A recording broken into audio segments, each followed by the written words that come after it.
na ang Pangulo na tuwing nakausap ko ay 100% committed na makukulong ang lahat ng may sala sa dito sa flood control measures para hindi siya.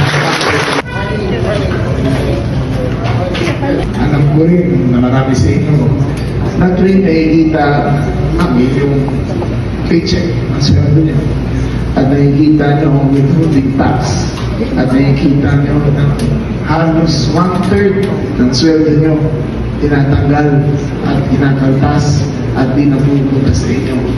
Ang unang tanong niyo, saan ba naman ito?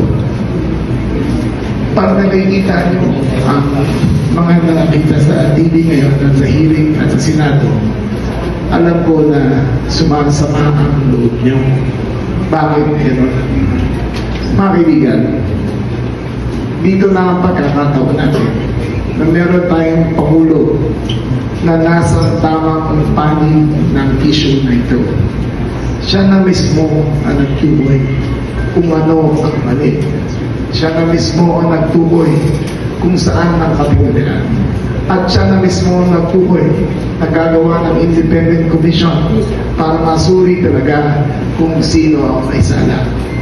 Mga kaibigan, tumitindig ako sa harap sa inyo dito na ang Pangulo na tuwing nakausap ko ay 100% committed na makukulong ang lahat ng may sala sa dito sa flood control measures para hindi siya.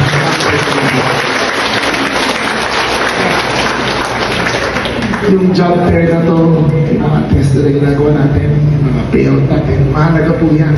Pero pagdasal po natin ang ating bansa. Pagdasal po natin ang Pilipinas.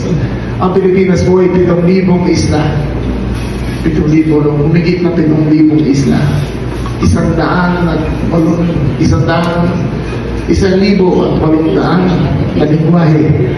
82 lalawigan.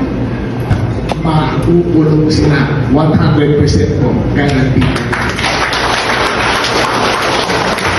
Kasi sa araw na to, ano sa pinahidin, mas sabihin na naman dito. Ang servisyong tapat para sa lahat, para ganun. Pero importante dito, magkaisa tayong lahat.